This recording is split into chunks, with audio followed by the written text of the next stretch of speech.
नमस्ते साथीहरू, आज म तपाईँहरूलाई अस्ट्रेलियामा भइरहेको आगलागी घटनाको बारेमा केही जानकारी गराउन गइरहेको छु। अस्ट्रेलियामा हरेक वर्ष आगो लाग्ने गरेको छ र यो वर्ष पनि ठुलो आगलागी भएको छ, जसमा धेरै मानिसहरू विस्थापित हुनका साथै केही मानिसलाई ज्यान समेत गुमाउनु परेको छ। अस्ट्रेलियामा आगो लाग्नुको कारण लामो समयसम्म पानी नपर्नु र जमिन र जङ्गल सुक्खा भएर धेरै विनाशकारी रूप लिन्छ, जसले आगोलागी घटनाहरू भइरहने गर्दछ। भिक्टोरिया शहरमा करिब 500 भन्दा बढी संरचनाहरू घरहरू जलेर नष्ट भएका छन्। करिब 4,04,000 हेक्टर जङ्गलहरू र खेतहरू जलेका छन्। यसमा अनुमान अनुसार 15,000 भन्दा बढी पशु मरेका छन्।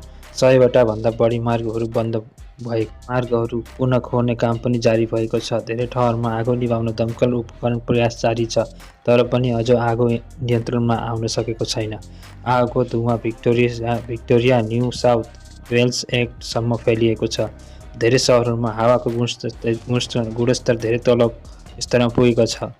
स्वास्थ्य अधिकारीहरूले सास फोक्सो सम्बन्धी समस्याका लागि चेतावनी दिएका छन् र मास्क प्रयोग गर्न भनिएको छ।